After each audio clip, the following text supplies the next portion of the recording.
Ayan si Pebbles, oh. In-isolate muna natin. Kasi nga, cold siya. Kailangan niya ng heat pad. Buti na lang may heat pad ako sa bahay. Ayan, sana lumakas.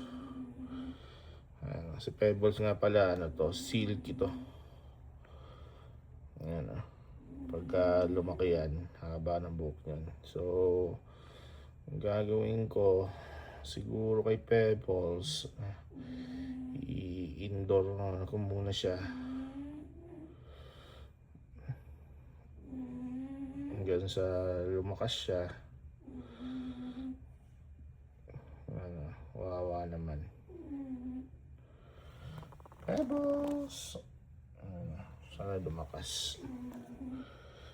Galing daw kasi sa galing sa presto yan eh. Kaya siguro nanibago sa weather, tapos umulan pa rito.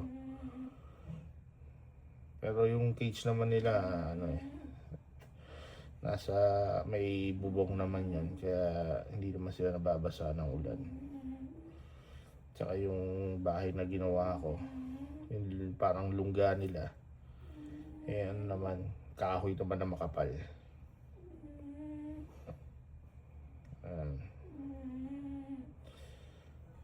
Sana lumakas.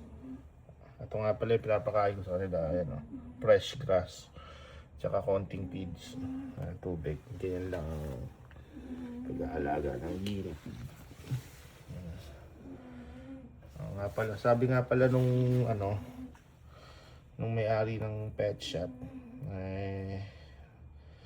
kung sakaling hindi makasurvive si Pebbles, isi-switch niya raw, kuha niya raw ako uli ng babae para ipalit dito. Ganun talaga dito, may mga insurance kasi yan, kaya yun. Ganda pa naman ang kulay ni Pebbles, oh. White na chocolate. Yung ganyang kulay sa ang tawag dyan sa ganyang kulay Isabela chocolate sa French Bulldog.